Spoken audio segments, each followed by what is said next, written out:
sea shrimp in my back.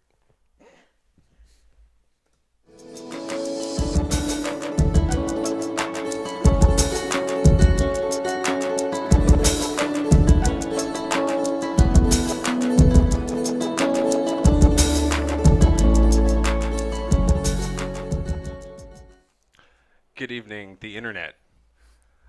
Ben is a biologist, ecologist, car nut, and fellow graduate of the Waldorf educational system. Ben and I share similar opinions regarding life and the machine, and discussing the humor and lessons these experiences have taught us this time I think will be well spent. As a scientist, Ben has worked in an office indicator, state parks in Georgia and Tennessee, and can be seen on his Instagram driving rented 4x4 pickup trucks through undeveloped federal land. As a car nut, Ben and I share a similar enthusiasm for chrome, V8s, and old European ship boxes. When he's not saving endangered lizards or collecting defraculated glacial runoff, you might find Ben kneeling in his driveway welding floor pans into a rusty El Camino. This is In the Mix with Matt Ace, and my guest tonight is Ben Sadler. How's it going, bro? You know, I'm doing pretty good. Feeling good. We got 4 pans in the El Camino right now. Floor pans are actually in the El Camino. All 4. All of them. Wow. I'm so happy about it. So, does the car actually have a back seat? No, but it has a little drug compartment back there. Nice. It's got like a little. Oh, a little. Well, it's like below the bed. There's like actually a piece of interior that's this sheet of carpet that covers it with like buttons and stuff. So it looks. Mm-hmm. It's like an OEM false back. Yeah, it's a false back. So it's like, what year is that thing? 80? It's 79. 79. Wow. Yeah, that's great. And does it run? Does it move? Oh yeah. It runs. When I picked it up, it was running and driving. And tell me, I took that literally, right. Which. And he took that personally. It's like very JV move on my part. Maybe I'd been watching a little too much Vice Grip Garage, but I was like, it was over in Conyers. It's not a problem. Yeah, it's not that far. Yeah, some oil, a new battery. Yeah, 4 rotted tires. 285. Oh, so you actually drove it home. Well, I drove it home. So did it actually start? Did it start? Oh yeah, it start and drove. Yeah, it start and drove. Getting it out of the driveway was a bit of a fiasco because the shifter sucks and would get stuck. So that was what it was. But we managed to get it into drive. And when I told him that I was gonna drive it off the lot or out of his the lot full of other G bodies, and he was like, "Really?" I was just like, "Yeah, you said it ran and drove, right?" And he was like, "Yeah. Sure." And he let me go with it, but not before stealing the battery back. And of course. Classic. He was like, "No, that's the battery from my tow hitch." I'm like, all right, wow. fine. I'm not about to cause a stink. So it's in your driveway. Mm-hmm. Its plans are as follows. To be my beloved hoopty that I continually work on until it is either destroyed in the process of being a hoopty or becomes so valuable that I can no longer daily drive it. Yeah. What color was it? That's a 3-part question. Is it really? You don't actually know what color. Well, I'm reasonably sure it was a white V6. Really? Yes. Wow. But what remains of the white V6, I'm pretty sure it was in like a front end collision because the entire front end's been replaced. Doors have been replaced. Tailgate's been replaced. Right. Classic El Camino. And does it have a VIN number that you were able to discern? Yeah, the VIN said white V6. Did it have any history on it? The last time it was. It was. The most I got was like, I got this as a shell down in Macon, and I slapped a 350 in it. Nice. And I was just like, oh, so it currently has a V8. Oh yeah, it's got the very nice. Yeah. That was the mission was to find a running, driving, excellent 350 El Camino, and by all technicality, I got it. Yeah, technically, that's great. Does it? I mean, for me, like a good project car, when it gets to the point where I can take it around the block. just to flex, you know? Oh man. Is that Man, where we, if how I sit far on away? a Home Depot bucket, Yeah. maybe. Yeah. But actually, we're getting pretty close. I got to put in a new steering gear box so it doesn't puke power steering fluid everywhere. And I need to get the front left tire patched and put the seats back in. That's it. Not too bad. Yeah, no, we're almost there. I will say, the man who put the exhaust on, he just took two like half sections of muffler and put it directly to the headers, so the exhaust terminates like less than halfway through the car. Oh yeah. And it's just two mufflers that stick out and drag on the ground because there's absolutely no support there whatsoever besides the header bolts, which are crying for their dear lives. That's excellent. Yeah, but Well, that thing is cool. oh yeah, I can't wait to see it. I'm stoked for it to eventually be out on the road, and I've got so much exhaust work I need to do. I mean, yeah, that that all being said, do you think they're going to continue to let us drive these cars on the road? What do you think the future is like for the shitbox enthusiast? Well, you've come to an odd intersection Indeed. in my personalities, because I'm an environmentalist. Right. And I would like environmental policy to keep going forward, but I also love big sloppy V8 sounds. Yeah. And I really like that Georgia doesn't make me pay anything for it. Exactly. So I'm constantly split. Yes. There's something like you know, the environment is very important in taking care of the air we breathe and the animals that exist here. That's all lovely. But there's also something really like human. There's like a human element that I find is important about like working on a car. Yeah. Like it brings something out of you that like it makes you think about things better. It makes you like, you know, handle your problems better. And like, Absolutely. you know, and that's what I don't want to lose. And that's what I don't see in electric cars. I don't, you know, unless I was a huge nerd that was able to, you know, reprogram and sit down with a Tesla with a laptop and, you know, find some sort of, you know, excitement. Like I don't, would you ever buy an electric car? Would you buy an electric car? I would drive one as a joke, you know, just ironic to see that it's so dangerous and so fast that I don't ever want anybody I know to be in one. You know, But like, what if they said, you know, you can't do it anymore. If I can't do it anymore, I don't know. I'd probably become a lobbyist and push for better MARTA, I guess, because cars really aren't the answer to begin with. Just give me a goddamn bus stop, like. A train that goes more than four yeah, directions. exactly. Atlanta, give me. Yeah, you know what I could really use is 4 more lanes on 285. That's you know, right. or maybe just bajillion more. No, please just one more line on MARTA or something like that. That'd be sweet. That is my like eco-friendly model for the world. Was just like actually improve infrastructure. Right. And let me keep the thing that I love. Right. Instead I don't of, mind having to go to a specific location to do, and that's what, you know, the children are the children, but they really are ruining the streets and driving for everyone. They are. I can't certainly really get around They will. that, and I'm like really tired of seeing. They'll give a car loan to anyone. Don't do that. Yeah, that Charger is going sideways in the intersection in 10 minutes. Yeah. But like I can't.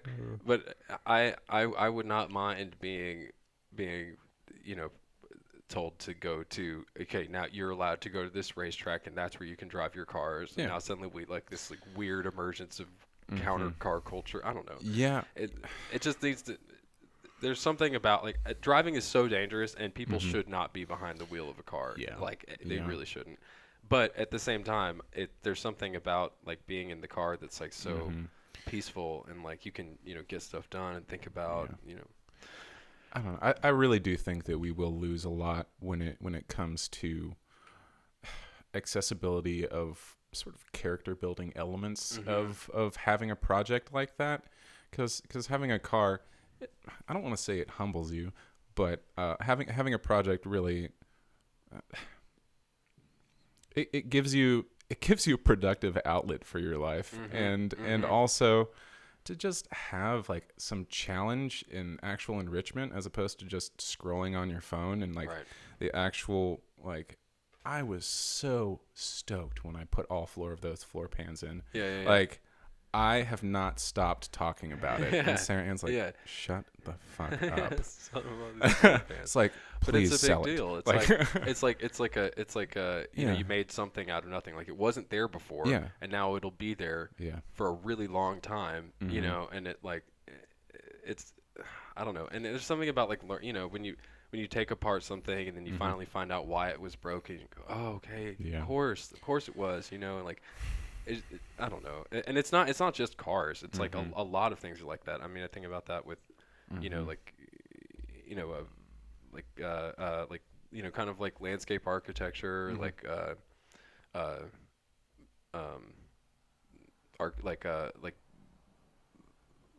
like the way that cities are developed seems to be very very focused on like squashing people's you know like want to like understand more about what's going on around them.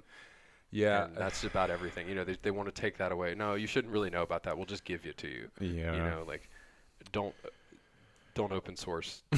Don't dare open source. Cars have been open source for so long. It's like the big secret. It's like the biggest open source thing. You can buy the tools to take apart your car, and if you know enough, you can just you could not only do enough damage to someone else's car to kill them, right? Right? And, right? But you can also fix almost anything that you come across, which is like the most rewarding, you know, thing. Like Kinley, my girlfriend was the starter on her Jeep was done, you know, and I knew it was done because it taken a couple whacks with a hammer to get her to work in the morning. So that same day, right? $40 later in 15 minutes. We're done, and it's like, well, I really hope they don't come for that. Yeah. It's sort of the counterintuitive part of the consumerist wave of making cars more and more disposable, and trying. I don't know if it's intentional or not, because it's not any one person; it's an industry, but as the trend goes towards more and more complicated, more electronics, more things that are prone to failure that you will need to replace an entire like $1,000-$2,000 module in order to get the solution. Right. Like, God forbid you break a dial shifter, get fucked. Like, no, like if I break a steering linkage on the El Camino, I get a $5 piece of wire. And just like the analog bits that enable the consumer to fix their own shit. And I think that is in itself an environmentally friendly message and idea. Isn't it though? Because the idea of producing a whole nother vehicle to replace what you have done, all of the carbon that goes into it. Anyone who thinks that they have purchased a brand new electric vehicle in order to save the planet is completely out of their mind. The lithium mines in Brazil have something to say about that. They really would like to have some talks with you. The rubber industry is just laughing at you. Yeah. Like it's not how it works. Like And I would understand it if they made electric cars in some way more modular or friendly, more open source towards like people, so they can actually keep this car on the road and actually offset the cost of making it. Right. Because the way I see it is that they're sold as this solution. And yeah, it is a solution, but only if it stays on the road and outweighs the actual carbon that was put into making that thing. Right. All of the mining and everything. And I just sort of see the disposable revolution is so counterintuitive to what they're actually trying to accomplish. So there are just so many counter forces in the electric car equation that I can't really give you a straight answer. Like if the right one comes along, then sure. If like something 10 years down the line is still on the road and you know the consumers are like, yeah, no, this rocks, like these batteries are good for 20 years, like then it's worth it. But the things that like crap out after God knows how long because they have a crappy control unit, or they're just cheap batteries. Yeah, or just cheap batteries. And it's a cop-out answer, but it's fucking complicated. You know what's kind of weird? It just kind of came to me. But if someone were to go to the government, the travel administration, and cars didn't exist, and they came to them and like, we have this idea that's going to revolutionize. This is now, right? And they had this idea, we're going to revolutionize transportation. It's this thing. It has this huge, crazy, complicated, crazy exploding device in the front, right? And then in the back is filled with another exploding device. And then in the center is going to just be free control at all for all of those things, and you can actually go as fast as you want. Right by your leg. Don't worry about exactly, it. Yeah. And the center of the thing is going to be this giant rotating device that is going to be whirling around at tens of millions of times a minute. Right, but don't worry about that, because the whole thing is we're just gonna ask people not to hurt each other. Yeah, no, don't worry, you'll all be going the same direction most of the time. We'll make rules that will keep people from doing that, and because of that, it'll be fine. Yeah, and they'll be like, get the fuck out of here. Yeah, we're never making this. But like this whole invention of this thing came around when none of those rules were at all real. Yeah. Like it just didn't matter about the safety of the people. Yeah. It's just whatever, you make this thing. But what's crazy is, maybe we're doing that now without realizing it, right? Because electric cars are too fast. They're too smart. Dude ain't fast. Dude ain't fast, right? Yeah. They are really too fast, though. Yeah. Like, and they don't give you the perception of, like, something is happening. Like, oh, I need to, like, be in control of this. Yeah, like, not a lot of feedback. It's no feedback. It's just silent murder. Yeah. Yeah, exactly. Like, oh, man. Yeah, I don't know.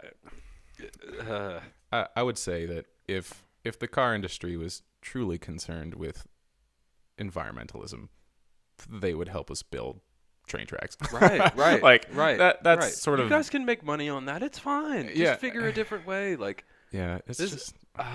Yeah. Yeah. So my point would be, do something that actually matters, and make something of impact, and let us keep our fun hobbyist stuff, and we can all move on into a happy future. So something that you've been dabbling around with is something maybe you referred to it a minute ago, but this little item called lemons, right? Oh, baby. Now tell me about lemons. Lemons. Yeah. Well, maybe we should just roll the clip. Yeah. Oh, yeah. This is a good one. You know this video? Oh, absolutely. Absolutely. I spent hundreds of hours. Okay. All right. Okay. So. Is this at Indianapolis? It does look like it's definitely a speed. It's definitely a speedway. Yeah. So. What is happening here? Okay. Because all right. Let's just go down the list. Yeah, so that looks like a Ford. That looks like a Fox body. That kind of looks like a. It's.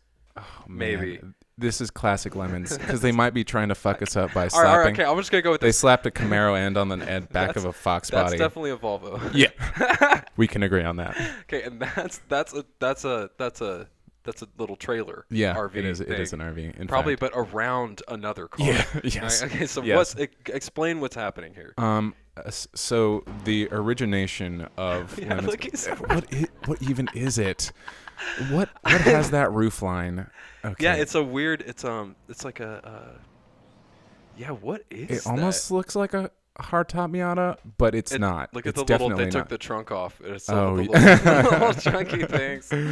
Oh my god, what is this? I can't believe they let this on the track. How you guys let this on was the track? Probably back when. That's I insane. don't think they allowed that anymore. But the original year, 2006. Okay, so let's go. What is Lemons? What are we doing here? So it is a play on 24 Hour of Le Mans, as I'm sure you've picked up. Right. But the premise was started on $500 shipbox racing, and you get and build your car for a essentially net cost of $500, and I'll explain that.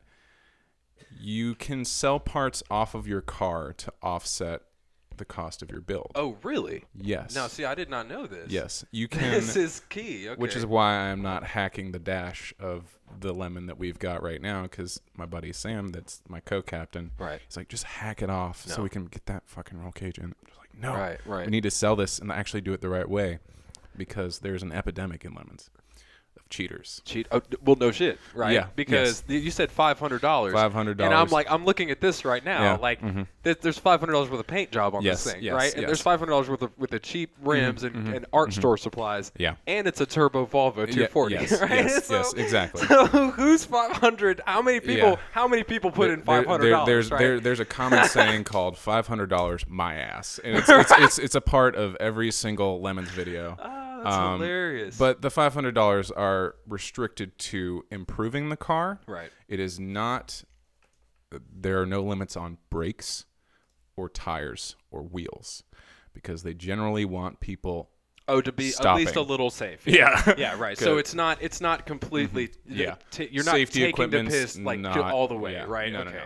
But when somebody brings okay. in a manual E36, right, with the fucking S52 swapped E36, and they just dented it up a whole bunch, exactly, right? And put a rattle can on it. It's like, oh, man. And the thing that Lemons does, I can see your track sticker. You peeled it off the back. Right? What they do to offset this is they have two judges.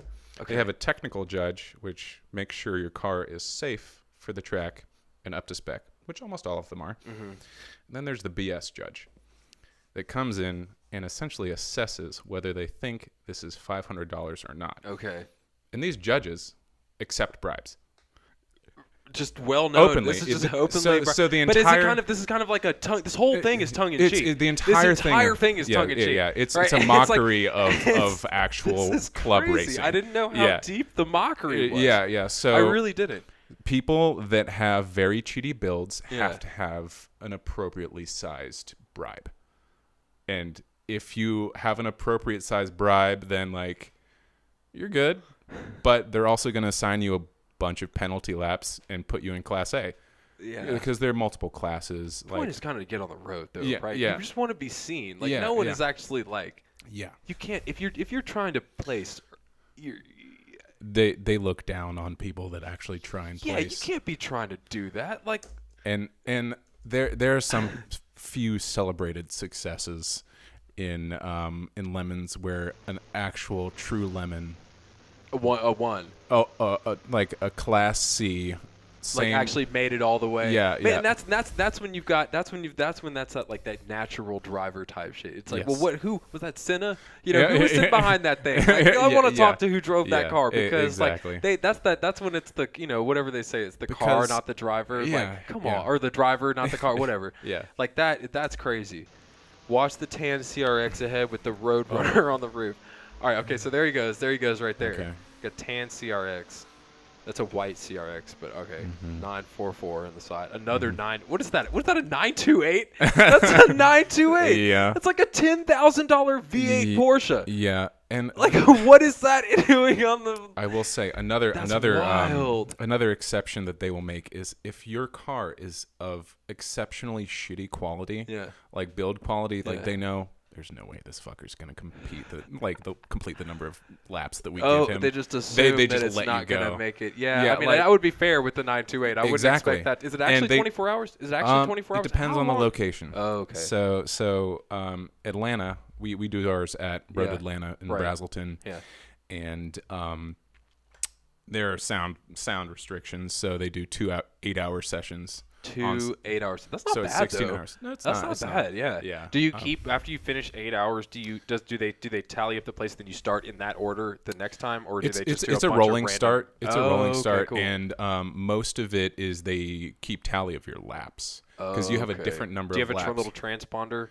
Yeah, you'll have a transponder. Is it just like a No, it's a they give you a transponder. It's legit.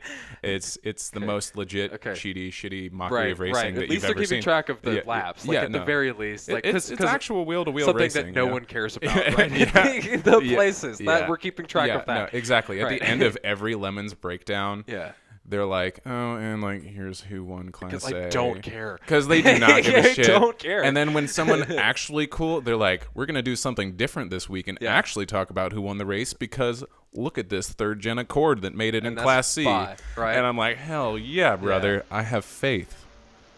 Oh yeah. Okay, so we're putting a move. What is this guy driving? He's going kind of quick.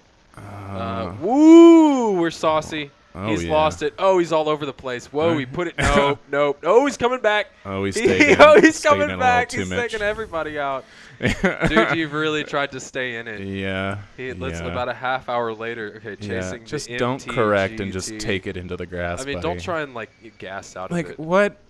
Wow. Also, if you have a very there creative was a spinner up there. What was his deal? What was his deal? Watching that guy. That guy's finna spin. Oh no, I don't know. Oh no, why are you braking? Like, why are you taking it so seriously? Oh, now there's a Lemons classic, the 300ZX. Oh, nice. Judges love it. Yeah.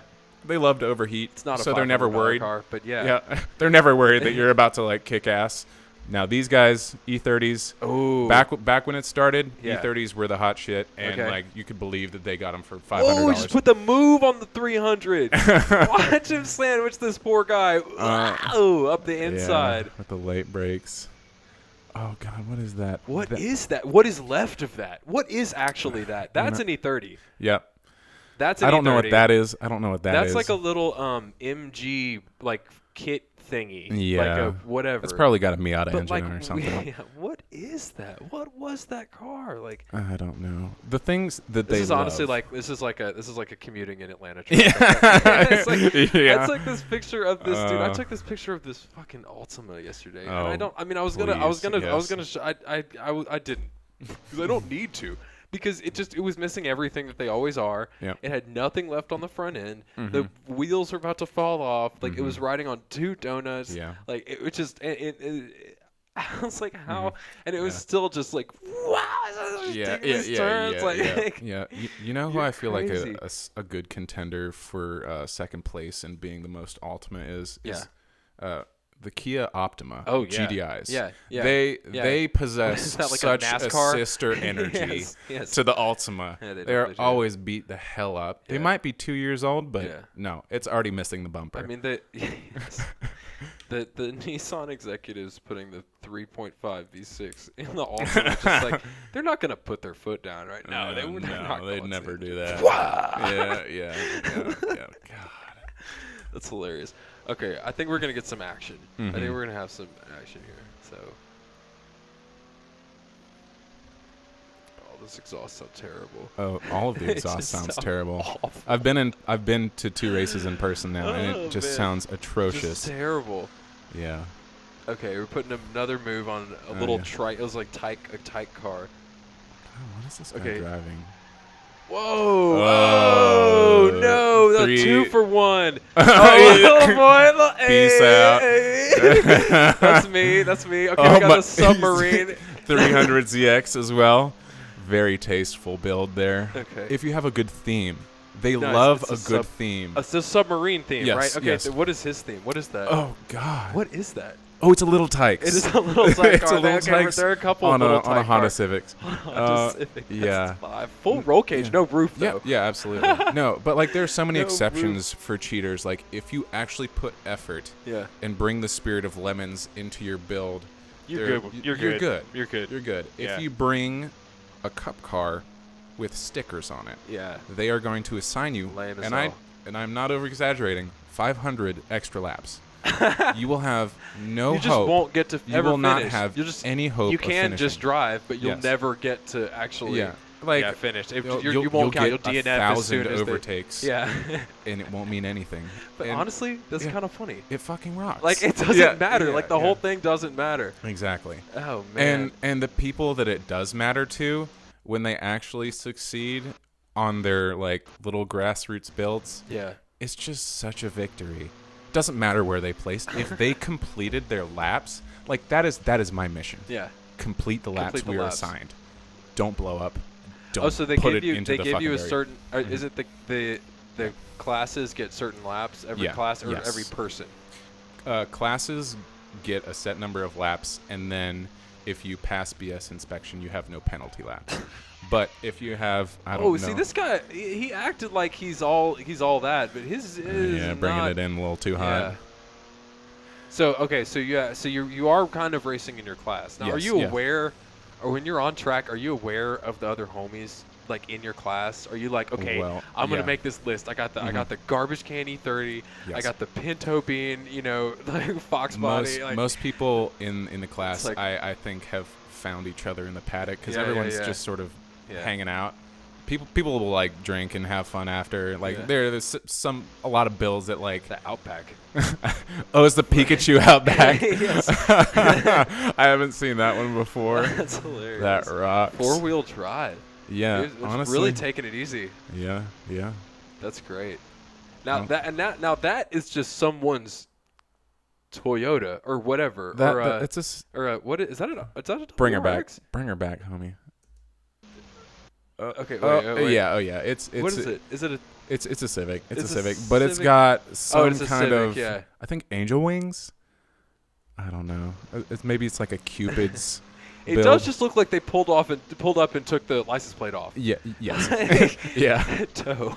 Oh, yeah. Right. Freaking S10. Is that an S10? Oh, it's a Ford Ranger. Whoa, Hell yeah. Ranger danger. Wow. Look at all that Get stuff it, in the brother. back. That's hilarious. Yeah. If you have all of your like props properly mounted, they'll let you on the track with That's it. That's excellent.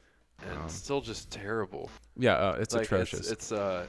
This is just a crazy thing that happens. Well, that's awesome. Cerveza Racing. Oh, actually, I know these guys. They're driving. What is it? Yeah. C320. Mercedes. They're driving Mercedes. They're yeah. It's funny because I saw that. I'm not shitting you. I have a picture of them. I believe. I saw that steering wheel and I was like, I think that's a Mercedes. I didn't want to say it was a Mercedes. Yeah. It doesn't make I've actually sense. got a picture of them racing at Atlanta. They have two cars, Cerveza Racing. They've got a Corona themed livery and a lime on top. Wow. They kick ass. And wait, is that a lime on that? Yeah, it's a lime on the Corona. Yeah, that's it's awesome. really good. Yeah, that's really clever. That's awesome. I mean, okay, so aside from fake racing, are you following real racing this year? I am admittedly not following real racing. I am trying my best. Yeah, I tried for a second. It's a bit of a foregone conclusion this time. Red Bull just sort of whipped it out at the start and kept it coming. And that's all I've got. The only thing I noticed this year is that they're like really leaning into the kind of memery of everything. You know what I mean? Yeah. Like with the social media, like the way they're presenting everything, it's like they're everything about Alonso. It doesn't matter what team you look at. Somebody's doing a joke, mm-hmm. and it's like I can't tell what is real. That's what I messaged you. It's like I don't know if this is real. Like, are they actually playing music for them in their headphones? Like, is this like an AI generated bit? Like, why? And I don't know. It just seems like everything is so fast. It's all just about like it's like fake fast because it doesn't sound fast. It just kind of looks quick, but they're all going at the same speed. And they never really pass each other anymore. No one crashes. Yeah. Like it's just weird. Like I don't know if they're gonna if the evolution of F1, and we're talking about F1 by the way. GT racing is in itself kind of a whole other thing, but which is kind of actually I kind of enjoy GT racing cooler a little bit more because they have like real cars you can just go out and buy, you know. Yeah. But F1, I feel like if they are going to continue to develop these cars in these insane ways that just make them so fast and so futuristic, they need to put them in space or something.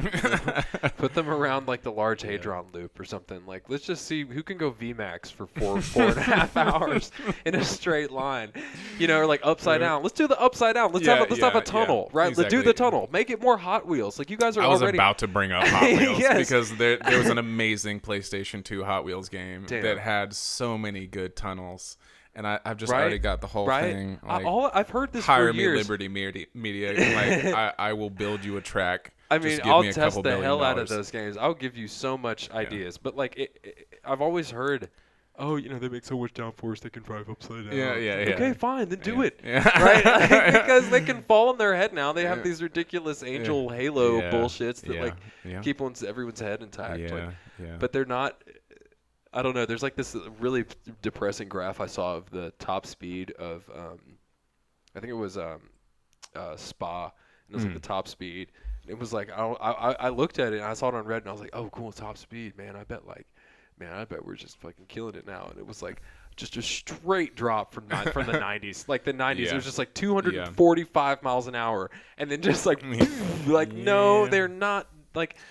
Damn, dude, and those dudes were doing that with seatbelts on, and I've got these like electronic magnet harnesses, and it's like that's crazy. Like, I don't think know, about the guys that were doing 200 with a fucking 5-speed. Yeah, exactly. I was just gonna say, shifted with one hand on the steering wheel. Oh my god, yeah, that's crazy. And I mean, but also dying a lot more. But then it's sure. it's like I don't know. I mean, it's like the same. We have this weird. Kind of carnal desire. It's like gladiator sports. Like you gotta, if they chose to do it, I mean, I guess the gladiators is a bad example, but like classic racing, like rally racing is a really good example. Yeah. Nobody was holding a gun to these guys' heads saying you have to, thwop this 4,000 horsepower Audi through the Siberian forest at 3 o'clock in the morning. God fucking bless them, because that shit was brutal and it was so cool. And I'll watch it now and I'd be like, there's no goddamn way. I'm not going near it. I'm not going to it. I'm not driving it. I'm not interested in it. I don't want to know anybody who's done it, but like it's so dangerous. Like you sign almost a light death warrant by even showing up to these Group B rally races. Yeah. So like I don't know, it's like you got to have like it kind of wants that element of it, but you can't. Yeah, I understand what you're getting at is trying to keep the element of danger alive. Yeah. Because like that again, it's a car. It's a killing machine. Yeah. Right? Yeah. That's part of it. And I hate to say it, but it's a little less appealing. Right. I really appreciate that the drivers are not dying at an atrocious rate that they were. Yeah. But I also very much appreciate that it happened and that this absolutely preposterous thing was okayed by someone, and then they put billions of dollars behind it. Right. Yeah. And develop these racetracks that are just gorgeous. Like they just shouldn't be there. Like they're testaments to speed, right? They're trying to make things. The old banking at Monza? Is it Monza? No. Monza doesn't really have banking. I don't think.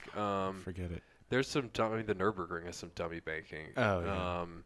There's like I don't know. I mean, there's the Spa is always my.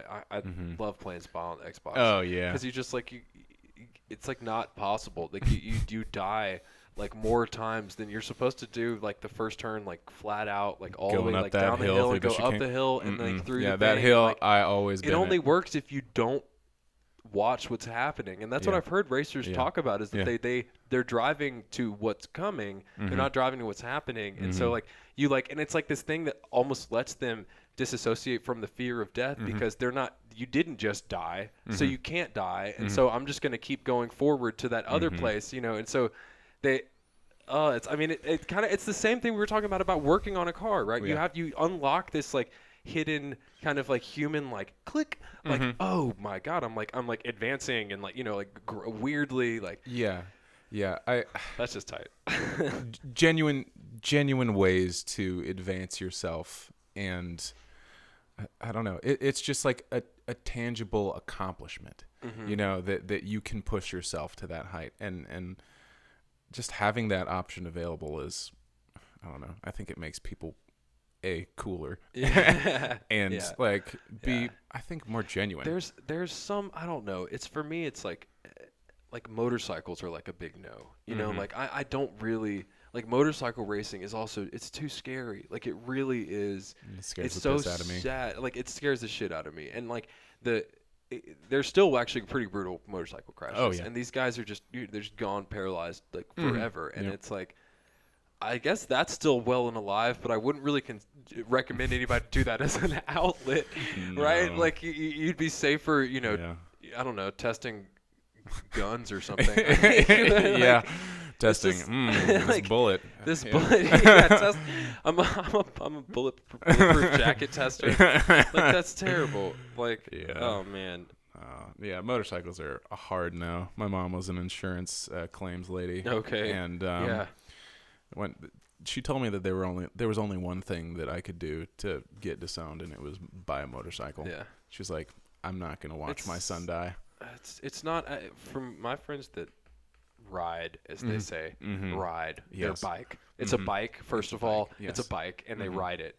And they say it's not if you crash, it's when you crash. Yeah. And I'm good on that, Yeah. because I've been in several car accidents, and I'm not dead. Mm-hmm. But if those equivalent accidents happened and I was on a motorcycle, Yeah. this wouldn't be a conversation. Yeah. So Yeah. I don't know. I mean, they're cool. They are so cool, right? No one can say they're not So cool, and they're so cheap and so Yeah, accessible. yeah, they're I've so had accessible. so many people try and trade me them for cars on Facebook Marketplace. Another friend I won't name, obviously, for the next what else I'm about to say, but I was asking him about this, and I was like, man, like it'd be really cool to get a motorcycle, but I don't really want to, get the license and go past that test and do the whole thing. And he's like, what are you talking about? And I was like, I was like, buddy, you've had a motorcycle for years. You don't have a motorcycle license? He's like, no, I put it on my insurance. And he's like, that plate is like 15 years out of date. It's not even like remotely a random. He's like, yeah, you don't need a license. It's like, what? I'm like, and they really don't. Like, he just doesn't. It's on his insurance. Like, he'll take a little whatever ticket for not having a fucking motorcycle license, but it's not a. It's like they're not. Yeah, you can just go ride on one, but you shouldn't. Yeah. And I mean, I don't know. I couldn't believe it. And he Yeah. had a plate on it and everything, and it's Yeah. just no license. Never been told. I guess there's already It's just such okay. a disregard for your own life built in Yeah. that, Yeah. a ticket. I mean, the only motorcyclists, bikers, right? Mhm. The only Yeah. bikers that I see getting pulled over seem to be the ones that stop. It's an option. It's an It's a option. quick time event in every single yeah. bike rider's head of like, Well, how close are they? yeah, What's the traffic up front? yeah. I'll just not. I'll just not. I'll just not, Later. man.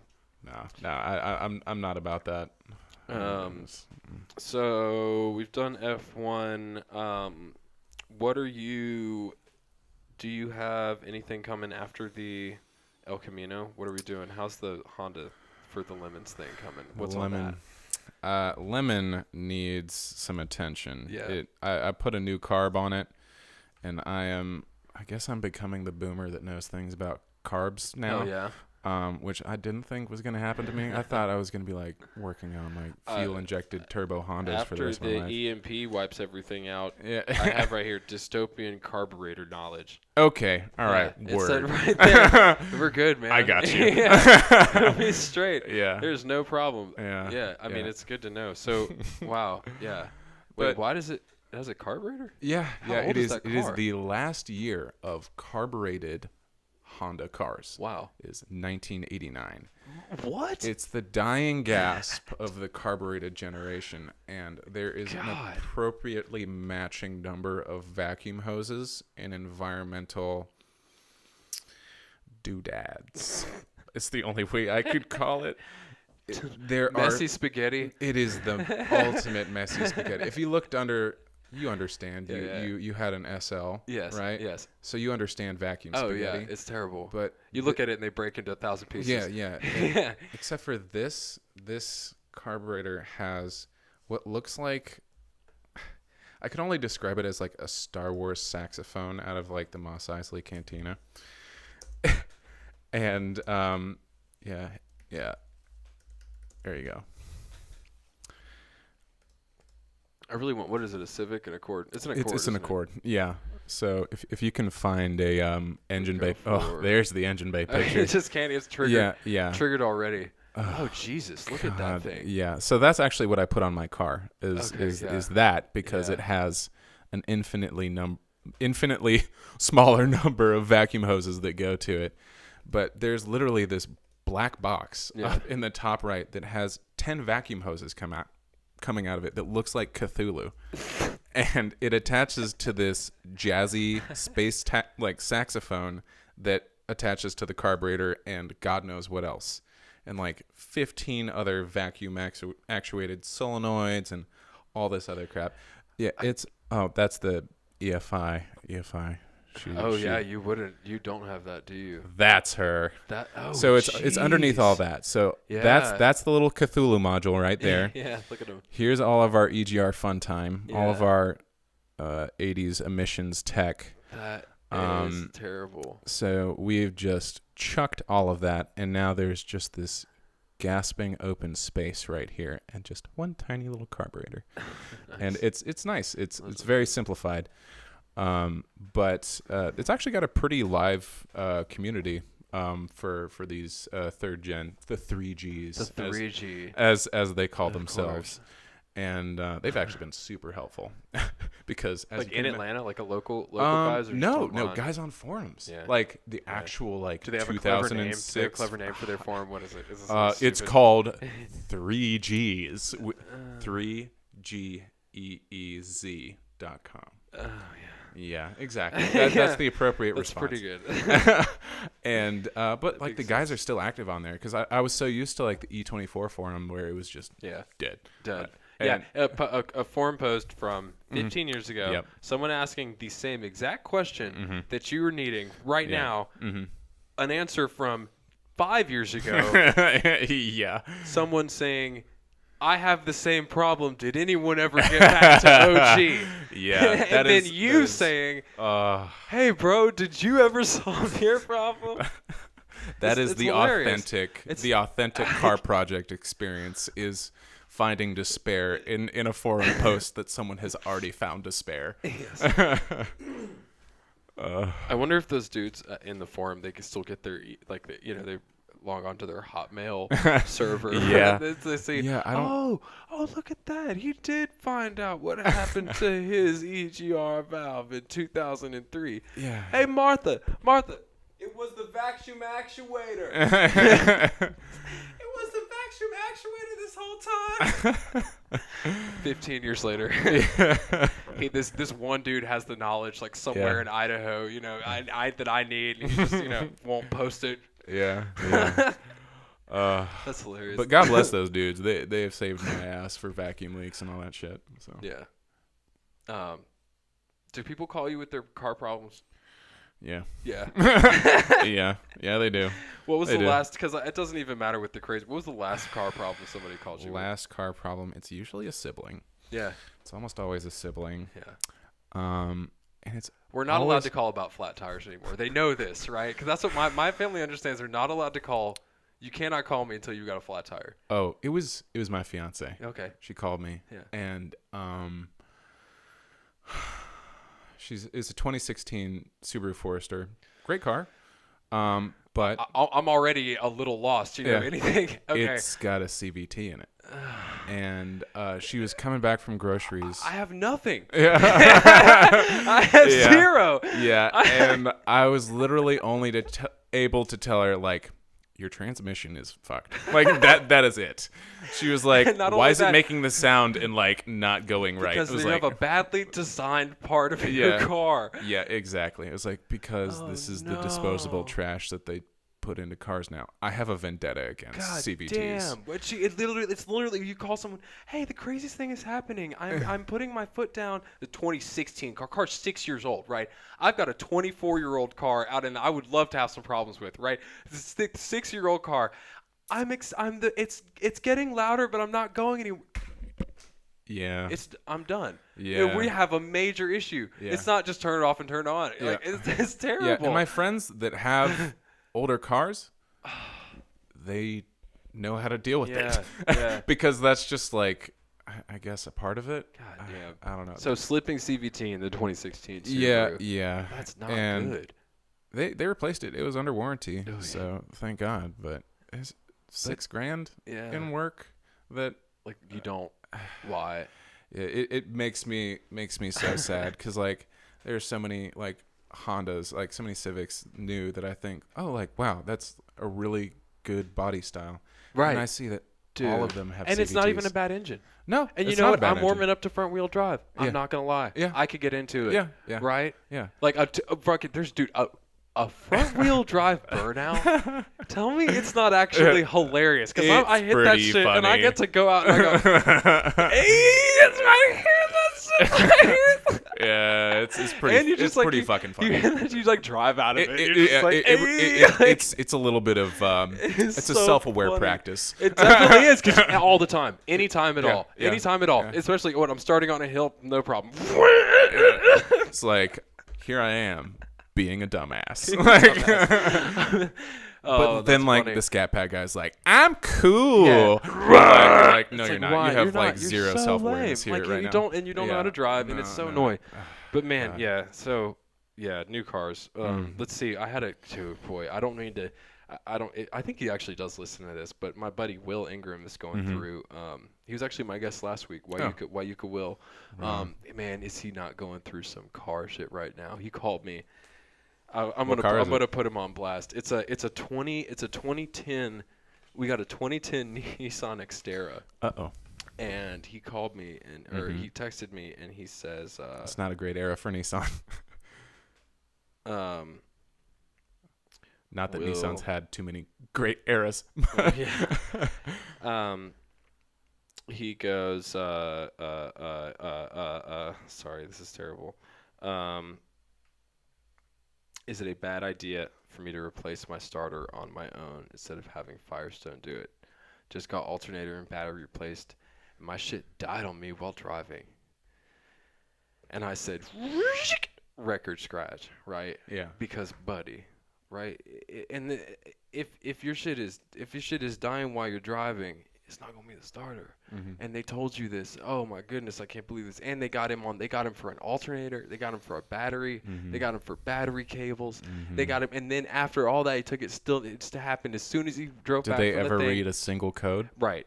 No, because he's not asking. Like he's not like talking about it. So it's boy. That sucks. And so he did all that, and it's still dying. They took it back. They told him it was the idle control, blah blah blah. Then they told him it was the what did they tell him? That it was the crankshaft position sensor. Yeah, And every time they bring him back, they got him for something else. And he keeps asking me, and my response is, it's kind of terrible, but it's also not incorrect, because he goes, well, man, fuck, did I just spend all this money for nothing?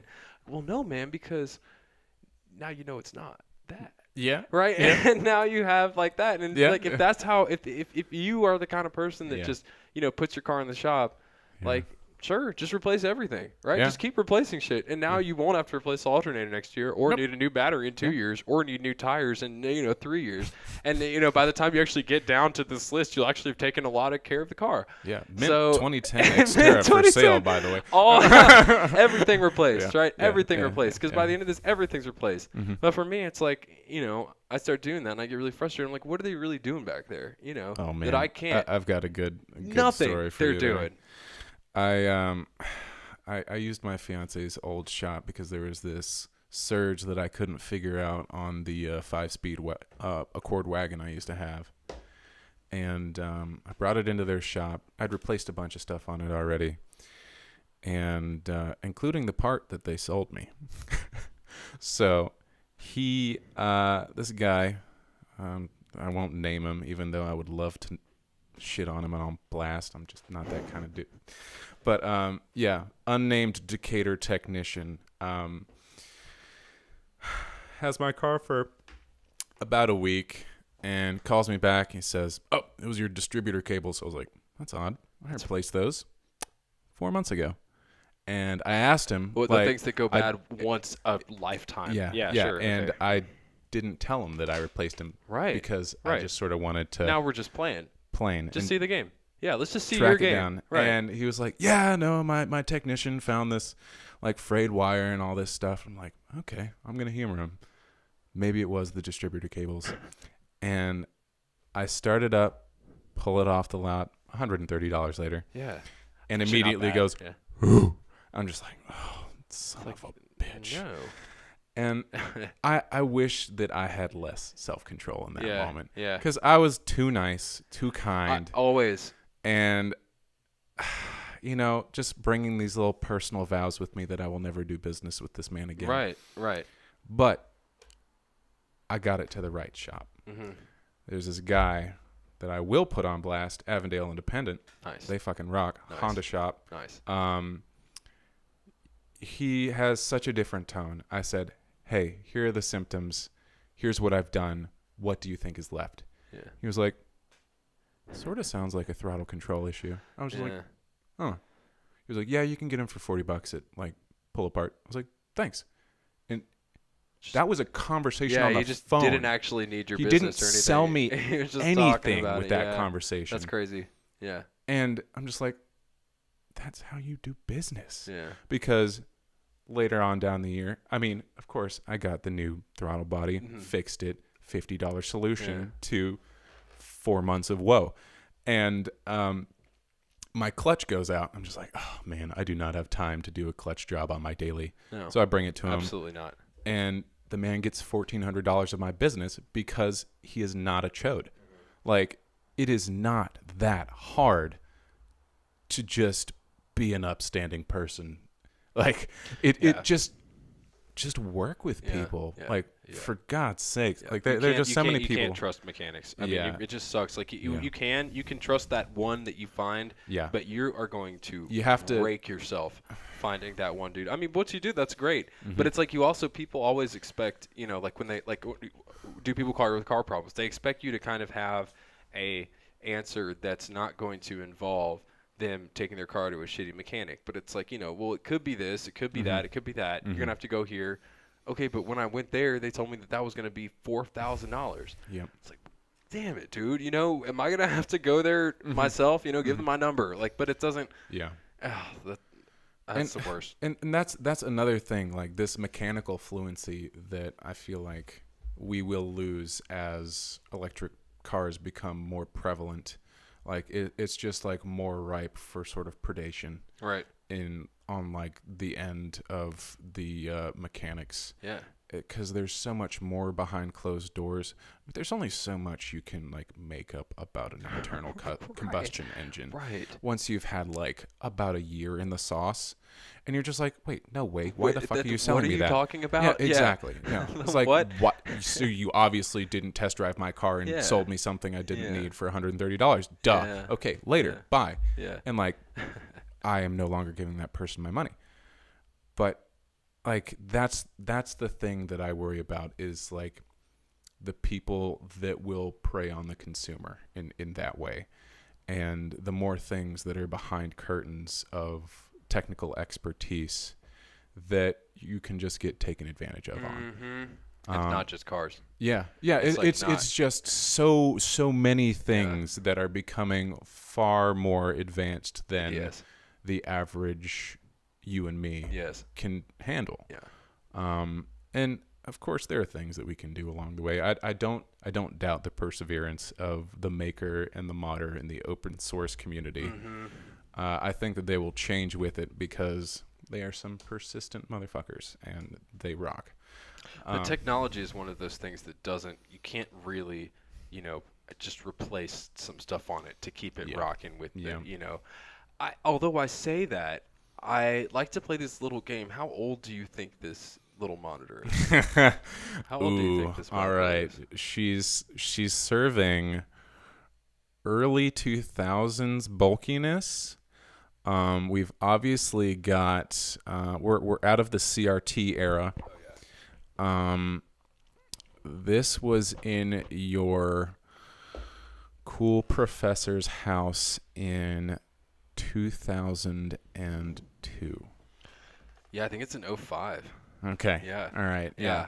It's, Back when everyone else had CRTs, Yeah. your philosophy professor was like, "Look what I did with my yeah, salary." This was like baby. a $3,500 monitor in like Yeah. 2004. But it's weird because It has never chunky. stopped working. It Yeah. needs 8,000 different, adapters to keep going. It's Yeah. not technically HD, but it kind of looks enough to Yeah, like yeah. get it. But it's like It's got enough P's. It's designed enough so that it kind of has that like timeless thing, and that's when you Mhm. like, I don't know. That's what kind of makes people want to keep those things, still Yeah. on the road or like Exactly. still whatever. It's like something about them, like you want to keep using it, not just because it's like. Yeah. It's like I could get something nicer, but I couldn't get something that looks like exactly Mhm. like this. Well, Yeah. you could spend a shit ton of money on Yeah. it, but Yeah. I don't know. There's something about like older stuff that still like maintains. Yeah. It's modular. It is. It definitely is. There's stuff Yeah. that it's not all integrated. When it's all on like a single integrated circuit, then like I'm not about to get out my freaking silver solder and Right. a soldering gun to fix whatever this issue is, because I don't have that degree. Yeah. know? Yeah. I mean, but at the same time, like you can go on YouTube and Yeah. buy a soldering iron and Yeah. Yeah. This- You can do it. It's a lot more input. So when I was like putting this whole thing together, I thought it was funny because like whatever radio show is not a thing anymore, but there is like there used to be radio shows that were totally dependent on their callers and the people involved in the show. Yeah. Specifically, one of my favorite shows of all time, notably, the Car Talk. Oh yeah. I love Car Talk. Yeah. While we're Yeah. in it, I thought we would just kind of take a little like maybe we would kind of remove ourselves from Mm-hmm. there and kind of like listen to. I think it's kind of funny. This Mhm. one seems to have I a little love bit I of love car talk. these guys are hilarious. Yeah. It's an NPR show that has been on. Well, after one of the guys died, they still like There were it. were there two of them Yeah, and they replaced Click and one? Clack. No, they didn't replace them. They docked. It's really weird actually. They What kept they it did. going, right? Yeah, it's kind of sus. I could go.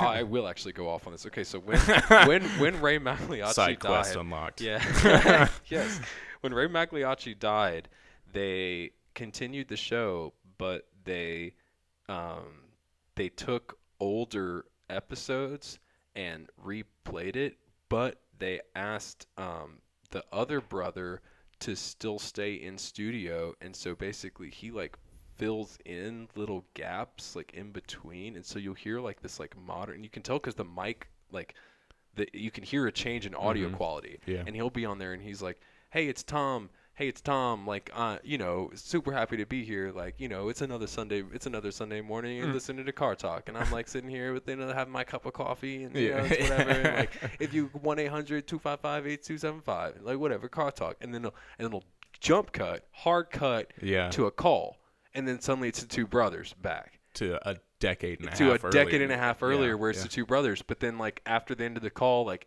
he'll jump back and be like, "Yeah, some of our other callers have been pretty crazy over the years, like whatever the fuck." But it's really weird. It's like really subtle. They are definitely Yeah. pulling it off, but like as like they're still producing these. Like, yeah. Like they're it's weird. But here's just this is literally just one I Hello, you're on pulled Car up. Talk. Hi, this is Bob from Arlington, Virginia. How you doing, Bob's Bob? here. Excellent. Bob's I have a from 1988 Pontiac Le Mans. Ooh. Oh yeah. Yeah, wow. One of G-body my- One of my Yeah. favorites. Okay. Really? No. No. No, this is a Korean import, Correct. and it's a 4-cylinder, cheap little. You bought one of the cheapest cars you could get, Bob. Just roasting this man Oh, okay. immediately. Well, it's clear that you're not I a like lawyer. that they have no Norman respect. Accountant. Of course, a penny pincher. So what's wrong with the heat now? Okay. Now, nothing wrong with the heat. It's the idle. No, heap. I said heap. The idle, yeah. Yeah, the idle and the heap. Okay. Normally, it idles about 1,200 RPM. All of a sudden, particularly when it's cold and humid, the idle will shoot up to 2,400 RPM. Now, a real strange thing happened this winter. My wife, who was sitting next to me in the car, reached over and adjusted the heater selector switch to change it to the defrost or something like that. Don't And tell all me. of a sudden, Don't tell me immediately the when she idle. changed that switch, the idle went down from 2,500 RPM down to 1,200 RPM. No way. And I found that, for example, today, I could sit in the car, and when the switch is straight up and down, the car is idling at 2,400 RPM. When I turn it a notch to the right, it goes down to normal. It's crazy. Yeah. Well, thanks for the call, Bob. Like how? 1-800. I guess like No the heater. kidding. I haven't When she listened to turned it this. to defrost, the idle went down. That's correct. Gee, that's interesting So because Should've it was done vacuum. the opposite. well, I don't. Vacuum. This Wait, she turned it to defrost, you said? Well, today when I tried it, I will say, it only being deep in the sauce Yeah. on a shitty 80s. Yeah. This Accord. man is saying that his fan speed, that It his was temperature, fan spe- temperature. the okay. temperature Okay. adjusts his idle. So my only thought is that those late era carburetors had, I don't know if this is carbureted or Yeah. fuel injected at all. I'm gonna say carbureted. If it is carbureted, Yeah. there is an actual like carb warming system in those old cars where it pumps fluid from the like heater hoses up and through the carb to warm it. And there are a bunch of temp sensor doodads that are Okay. attached to it Okay. that change your idle based on whether it's warm or cold, Okay. because it will change your fuel input and air input. So, I bet they're gonna ask him if it happens when it's hot or cold. yep. Let's I would let's find out. Let's find out. only changed when I was turning it clock to the right, where the heater is. The different settings on the heater. Yeah. And what setting is it on when you turn it to the right? It's on, I think, where it goes to the windshield. yeah, defrost. Defrost, right. And then when I turn it it's down the to the next setting. one, where I think it does both, then it goes back to normal. Wait, it's the setting. That When I doesn't go make to the any next sense. Yeah, setting, I don't- and it's I- also I'm normal. lost. When I get You down to lost the me bottom on that. setting, it goes up to 2,400 RPM. Okay, all right, we got it. Oh. The 88. Now This thing must I be. almost understand now. This thing is fuel injected. Yes. Damn Okay. it. All right. And well, what I'm it lost. has You got is it, some though. kind You- of but- idle air control, such that when different loads are put on the engine, it can actually boost the idle to keep the engine from getting. See, this is the the engine this is idle that speed getting sage too low knowledge and that slow we're down. just So missing. you I just turn listen on to these the guys and I just go, defroster, which also turns on the fucking, air like, conditioner. calms me You have air down, conditioning? dude. Yes, we do. Oh, thank Yeah. Like, thank I'm God's sake. wondering- You had said no. This entire theory was down So to they're two. saying it has something to do with the air conditioning. I guess But it that's turns on the air possible. conditioner, and that imposes such a great load of the engine that this idle air control gets a signal to increase the idle speed. Otherwise, it would get down so low that the engine might stall. Because your Or at least GM start shaking compressor worse than it is shakes now. just that bad. No, I'm just that confused. But I'm confused too because yours is doing exactly backwards. okay. So what is happening here is that thing isn't working, and by putting the air conditioner on, and you can accomplish the same thing by just putting the AC on. You can try this later on. Okay. Yeah, but Just it the air doesn't really conditioner make on, and a the lot of idle speed sense. will come down because the idle speed is too high for some other reason. Ah. Either you have a vacuum leak or the timing is set incorrectly. There could be any number of things. You could have a faulty coolant temp sensor. There are many things that will artificially boost the idle speed. And then when you turn the air conditioner on, it's imposing a load which is cutting the idle speed down because of the load created. Yeah, well. Oh, that's 1,000, about He 1,200 RPM? Well, now remember, it's when I turn it over. When I turn it to the left, it affects the air conditioning unit. But this is wintertime. I don't have the air conditioning unit on. No, you do. Every time you turn the defroster on, you turn on the air conditioner. I didn't know that. No, I didn't either until yesterday. But yeah, that's true. Most cars have that feature because that helps to defrost the window. And that does impose a heavy load on the engine, which would make the engine slow down. guess Especially so. this little engine. If you had a big V8 under that, like you Yeah, should I have, guess so. But normally, like as usual, their answers are filled with Yeah. obfuscation. I think is the correct Yeah. term. I think they could have said, well, you bought Okay, so- a GM product from 1988 Yeah, and just left it at and that. that's just what happened. That's just that. So what I did was I went and found some Car Talk puzzlers, right? Oh. But I haven't read these before, Oh, heck so yeah. we're gonna have to figure them out. So I'm gonna try and keep a little like thing, right? I love games. Okay, yeah. So let's see Hit if me. we can hit some of these. We'll start with Alright. the short one. Excuse me, that was terrible. So A school teacher had taken his car into the shop, and we did a brake job on it. He came in one day and said, "I'm kind of disappointed. Now that the academic year is over, I've been doing a lot more driving. During the school year, I drove back and forth to school and everything seemed fine. Now I'm on summer vacation. I've been taking a lot of long-distance trips. I noticed that if I'm driving on the highway for any period of time, when I get off the highway, I often lose the brakes. I step on the brakes and they sink to the floor. I notice if I'm driving on the highway for any period of time, when I get off the highway, I often lose the brakes. I step on the brakes and they sink to the floor." Okay. So we put his car on the lift, checked the wheels. We went over everything we'd done to the car, checking to see if the calipers, blah, blah, blah. The calipers were free. The brake hoses were free. Everything was fine. Krusty, meanwhile, was just sitting there in the inky shadows, not saying a thing. Krusty's their mechanic. Krusty's their old school mechanic, right? As if the old school guys had an old school. Can you even imagine the old school guy's old school mechanic? Yeah. This would be like an actual like Disney elf or something. Okay, so Krusty just sitting there. Finally, after we determined there was nothing wrong with the brakes, Krusty said, "When did you have the exhaust system replaced?" Okay. All The right. fellow says, "As a matter of fact, I did have it replaced just before the end of the school year." Okay. Krusty says, "That's the problem." What? What? And that's the question.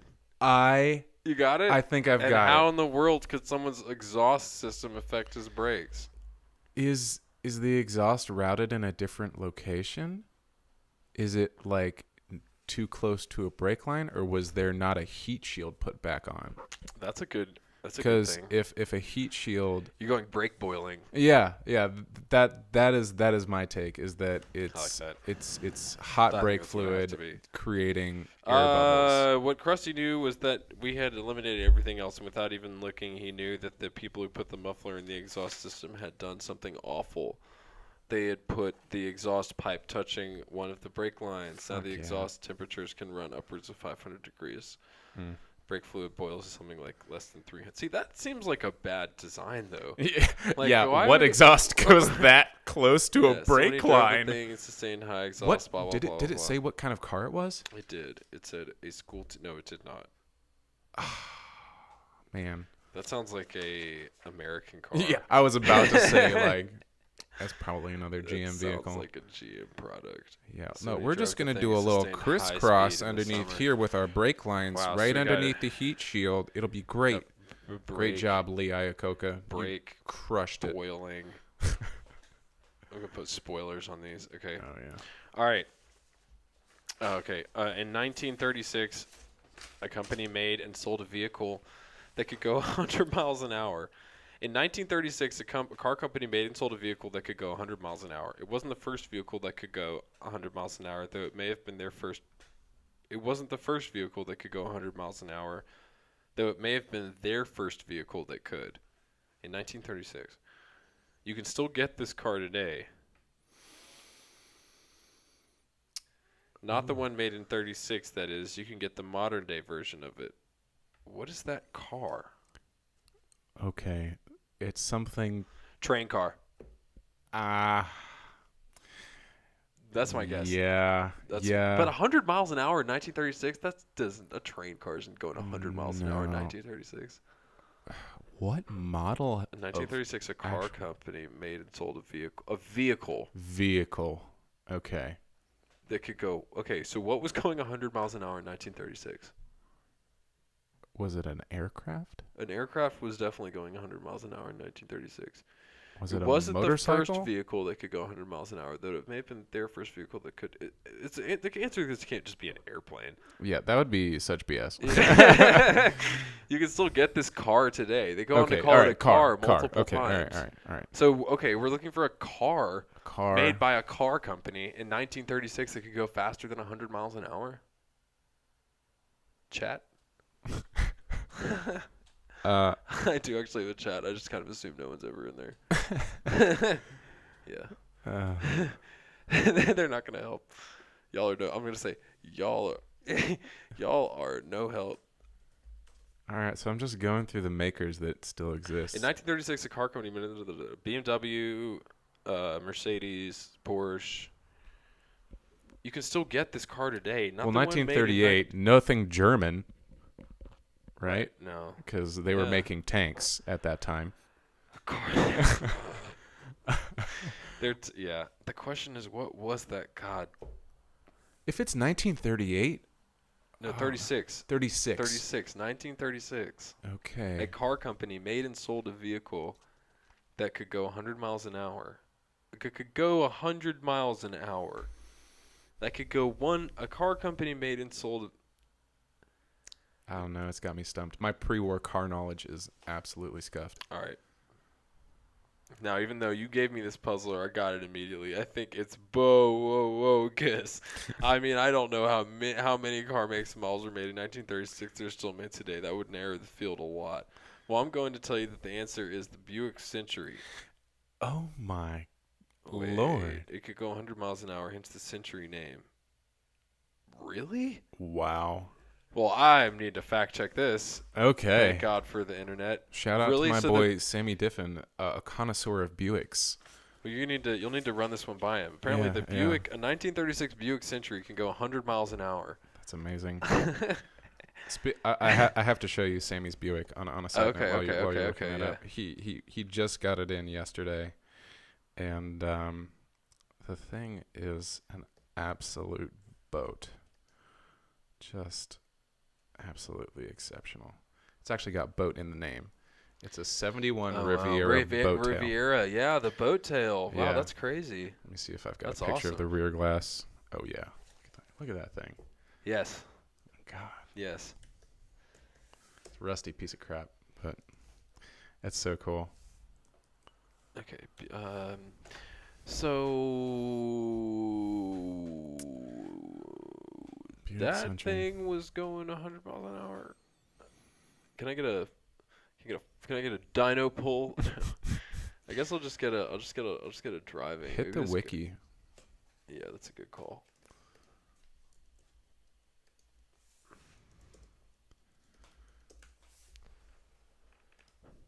Okay. Upscale version of the Toyota Ford sedan had the front rear layout. Okay, yeah. Series 60, 1930, 1935. Straight six. 99 horsepower. You guys are. I think I'm gonna call cap. Yeah, maybe. I don't see 1933, 33. All right. The model changed its name to Century, using a larger 100 horsepower. Okay.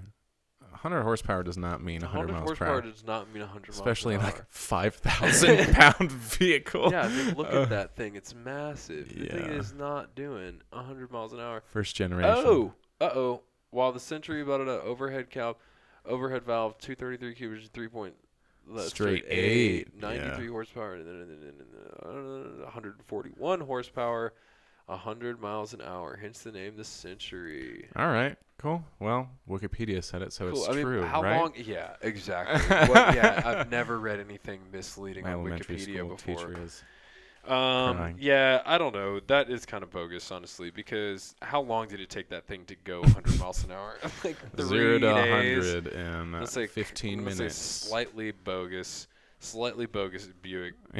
Slight bogus Buick. Yeah, I mean, I was thinking it had to be an American car because the German cars at that time. Well, I mean, they were making German I cars. would have thought then a too, but- German car would have gone faster. Yeah. Okay, this one, yeah, we're getting into the meat. All right. This is gonna be our. Hit me with the entree. Yeah, okay. One of the guys that worked in our shop, Ralph, had to take a little trip on a plane one time years ago, a flight, probably to avoid prosecution. But that is a detail for another puzzler. Anyway, Ralph had to leave late on Friday night at the end of the workday. He was taking a flight to New York to visit a relative, and I guess he forgot to bring his change of clothes, so he changed into crisp new mechanic's uniform. Crisp, clean, new mechanic's uniform like a lot of you guys wear in the shop. So anyway, he goes to the airport with his work attire on, and he buys his ticket. because this was so long ago that you could buy your ticket at the airport. So he has his ticket, and he walks to the security and goes through the metal detector, and they have there in the metal detector alarm kind of sounds. So the guard goes, "Excuse me, sir, would you empty your pockets?" Ralph empties his pockets, puts all his stuff in the little tray, wallet, keys, everything, and he tries to walk through again, and again the alarm goes off.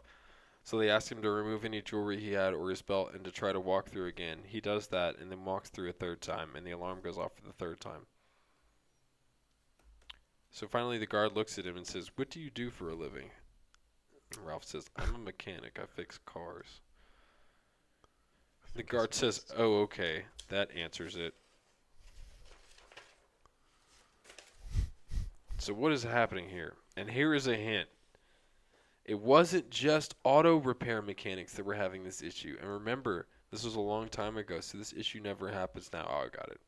But back when Ralph worked with us at this shop, this was something that happened. I think it has to disappointingly do something with lead paint. You think it has something to do with lead paint? Or maybe just the amount of like particulate metal particulates right? that they have breathed in that's and what is I just was thinking. baked into their uniform. That's terrible. Is it a combination of like what's in their lungs and Yeah. also their uniform? Like it's like so much ingrained in you that is it you're gonna just, set like, off a metal detector. Like it's all in like your fingernails, cuticles and but it's like pores? all and like your deep downs. Wear a mask when you're grinding, kids. Yeah, Jesus. Jesus. Okay, okay, time for the answer to this puzzle. Recap. This happened years ago. One of our mechanics, Ralph, was... So here's the answer. Steel-toed boots. Son of a bitch. God damn. No. A lot of mechanics and other trade professionals around that time. This man walked through the metal detector with steel-toed boots. See, you and I were assuming he'd taken off his shoes. Yeah, that's what you because we're do, post 9/11 because babies. This is a pre-9/11 puzzler. They had not gonna be a felt hint. the second plane. Yeah, they had not felt the shake of the second plane. Yeah. That is not track, guys. I'm Yeah. sorry. Okay, moving on. My wife, I once married a woman who owned a Datsun B210. Whew. Cool. Nice.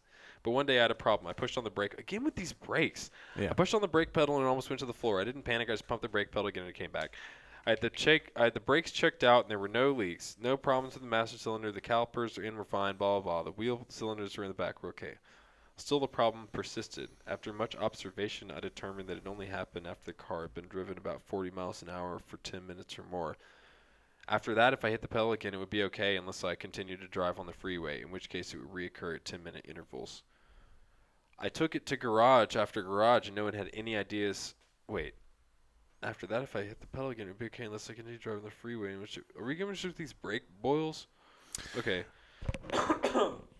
I have an alternate theory. After much observation, I determined it only happened after the car had been driven about 40 miles an hour for 10 minutes or more. After that, if I hit the pedal again, it would be okay, unless I continue to drive on the freeway, in which case it would reoccur at 10-minute intervals. I took it to garage after garage, and no one had any ideas what the problem might be. One day, I'm having a beer with an engineer friend of mine, and I told him about the problem, and of course, all the gory details. He asked me one question and told me what was wrong. Is the seat bolted to the floor? Damn, that's slick. That's a slick retort, Tom. Yeah. That would be something you would ask, given the junkers you drive, wouldn't it? No, the question he asked is, did you buy something recently for this car? And the answer is yes. I didn't see it, I promise. And the answer is yes, I did. So what did he buy? What did he buy? Oh, the answer. And it was not a Pine Tree air freshener. Yeah, okay, so he bought something for the... I don't know. So he loses brakes or the brakes get harder? I pushed on the brake pedal and it went almost to the floor. I didn't panic. I pumped the brake pedal a little bit and it came back. My guess is vacuum assisted I wonder brakes. if he bought some sort of like high temp brake fluid or something. I don't know. Jesus. Okay, it goes on. I have an additional hint. I should have could have said yes. I should have said that he could have said yes. I bought 2 of them. Oh, I got it.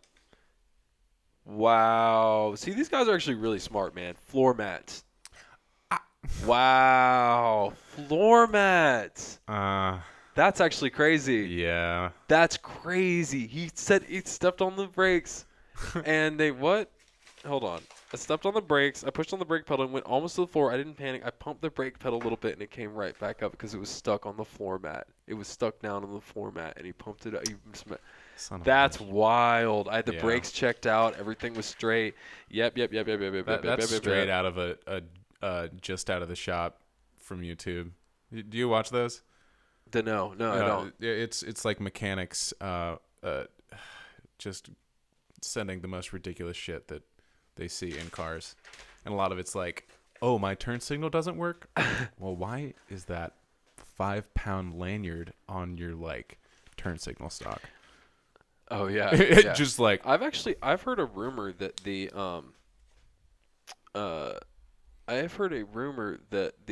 Toyota do you remember the Prius scandal? I do remember the Prius brake scandal. I heard a rumor that was caused by floor mats. I heard that a rumor that it was actually just a combination of like user error and floor mats. But it's still kind of I'm gonna say. What was that? Was that 2008? That was like 2008. Yeah, it was somewhere about then. Okay, we got a couple. I think we have one more. Let's see what we got. It's a doozy. I love these. The drag. Oh no, we have two more. Okay, two more. Nice. Okay. This is the drag race dilemma. This may come as a shock to many of you, but a few months ago, Tommy and I each went out and bought identical sports cars because we like to drag race. At the time, we also went out and bought some cell phones. All right, you guys are murdering or doing drugs or something. If you can't beat them, join them. All right, right. We're going to drive like nuts. We're going to talk on the cell phone. Well, one day, the hottest day of the summer, in fact, I'm driving along in my new sports car, and I come to a traffic light. I've got the windows up, the air conditioning on, the stereo turned up full blast. And who should pull up next to me? Tommy. He's a hot weather freak, so he doesn't have the AC on. Oh, wow. Okay, I already see what they're getting, what they're breaking down. All right. Yeah. He's got the windows open. Okay, guys. All right. So we've got one that's full drag race mode, right? Yeah. He's got one guy pulls up. The identical sports cars, right? Mm-hmm. I'm picturing Well, it sounds like the late 90s. it does sound like a Corvette. So they're picking up cell phones. Yeah. And they made a deal about it. Let's pretend like a hardtop Porsche or something. All right. Yeah. I'm sitting I've got the windows up, the air conditioning on, the stereo turned up full blast, right? Okay. Who should pull it next to you? He's a hot weather freak. He doesn't have the AC on. He's got the windows, everything down, the sunroof open, and the stereo. He's got the AC. Oh, he doesn't have the AC on. Yeah. Right? Brother one's got the AC on, windows rolled up. Mm-hmm. Boom. And then the other brother's windows open, AC not off, or AC off, and the stereo. Oh, and the stereo is also playing full blast.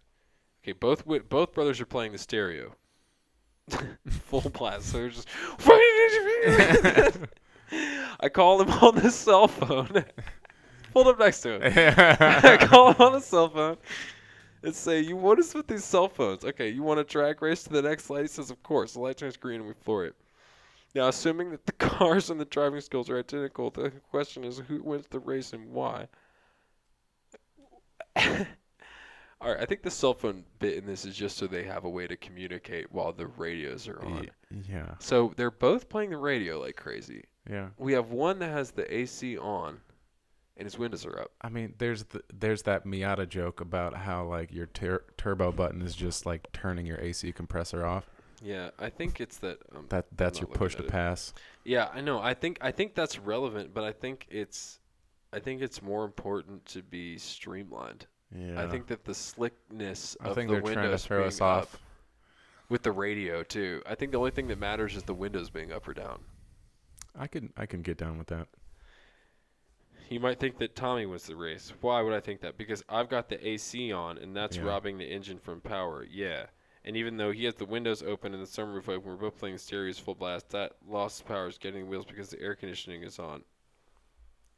Blah, blah, blah. Okay. Yeah, but I have my windows closed. Why? Because I'm not a knucklehead. Tom, you've got the AC on. Ray, and I've got the AC on. Nice Ray's about to jab. go off.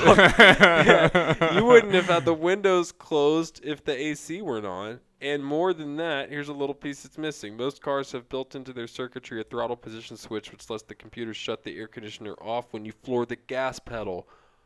All right, this is knowledge. This is good. This is good to know. Shuts the air conditioner off when you know. So when I floor the gas pedal, not only do I have the advantage of having the sleek aerodynamics of the closed windows, but I also have the air conditioner off, just like Tommy, who thinks he's going to win, but he loses because he's a knucklehead. Well, since you changed it, Ray, changed what? Tom, you made the next traffic light a mile away. That's not a drag race. The next traffic light is a block away, in which case I would have said it would make no difference whatsoever. There wasn't enough time for anything to make any difference. That's true. All right. Yeah. That's bogus. Okay. That's funny. It is kind of bogus, but it's kind of the great the mystery of the Turbo Miata.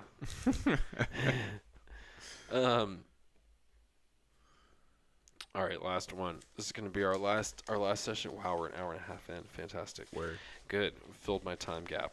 I don't get paid unless I fill an hour and a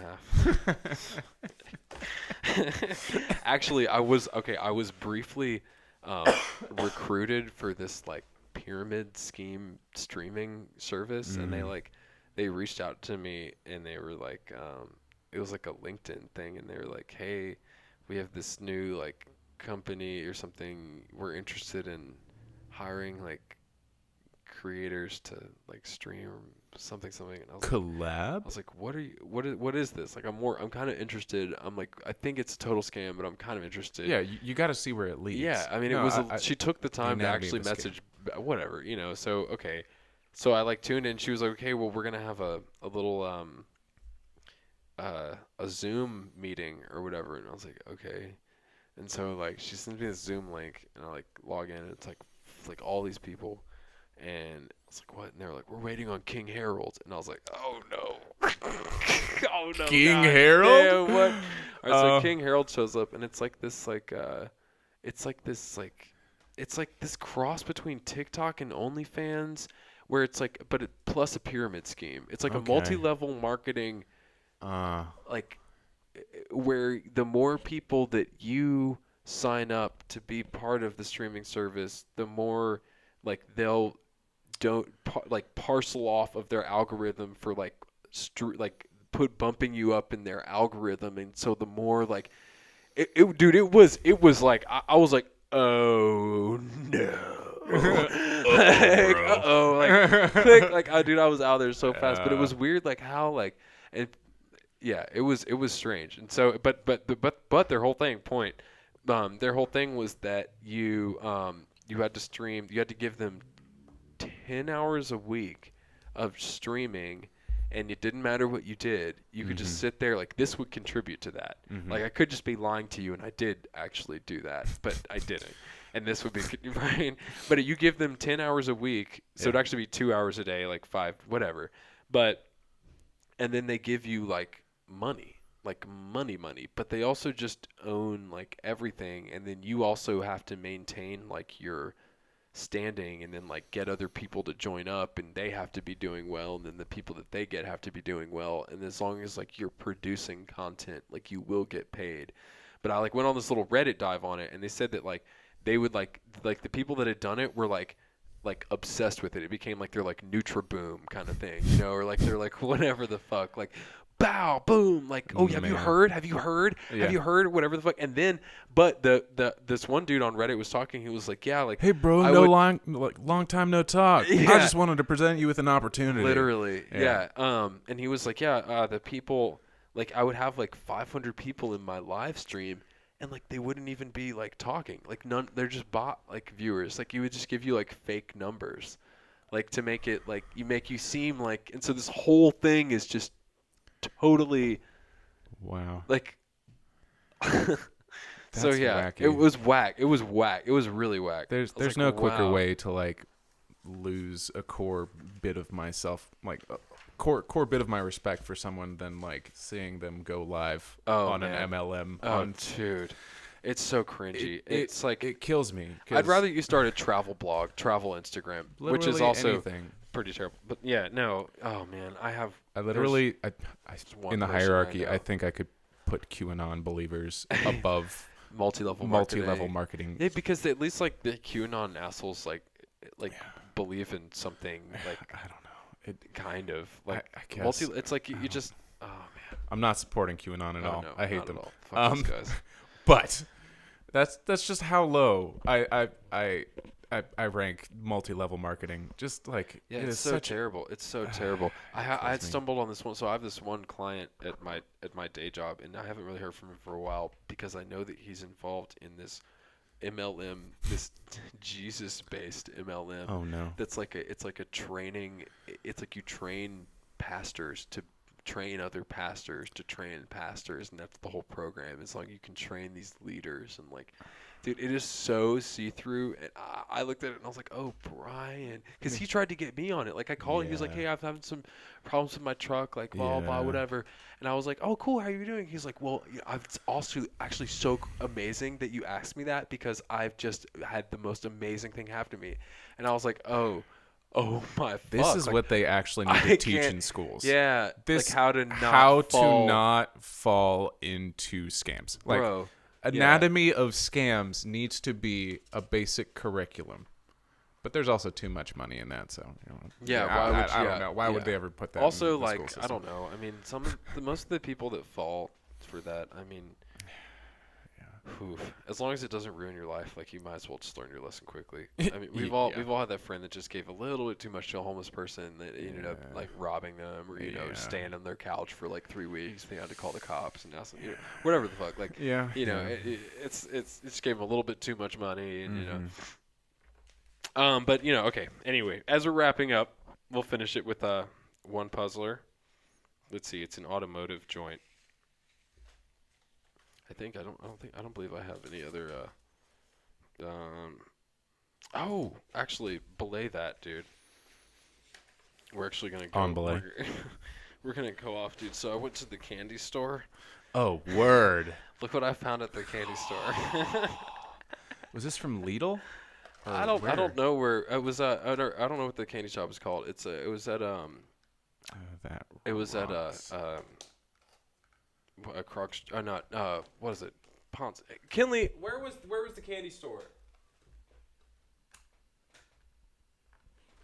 Sweetie, where was the candy store? At Krog Street. It was at Croc Street Market. Okay. It was. Yeah. That fucking rocks. Thank you. Yeah. So we have gummy cars. Yeah. So that's for you. Oh, we also thank got you. we also got you some Pocky. Oh, Definitely, thank you gotta you, have thank Pocky. you. And then well, these. we got to post Yeah. up your gift. Yeah, that's as right. well. Hi Chew. Oh yeah. That's right. So we got the turbo wagon. That 240. shit is fire. Yeah. Dump that in there. Hell yeah. Yeah, that's excellent. Ah. The Hot Wheels drift. Vehicles that don't see corners as obstacles but opportunities. How are you gonna actually put that on the back of a thing, right? That is too funny, dude. Yeah. Oh man. Oh wait, you'll be rolling the kids to school or the supermarket in style in this highly tuned Volvo with a lowered stance and extreme fenders. It's a car the family can be proud of. No, they're not. They want their dad back. They want him. Look, you put the whole yellow panoramic roof in this shit. They're wondering like, It's Dad, like why'd roasting you, them in the summertime. why'd you put my college fund in there? Yeah. Dad's like. All right. Well, thank y'all for listening. I really appreciate that. If you did, if you're looking for Ben, he's online at the following places. Throw that on screen right there. Do that in post, and then catch me all the time here every Sunday, and keep it hanging. Y'all been listening to In the Mix with Matt Ace, and this was my guest, Ben Sadler.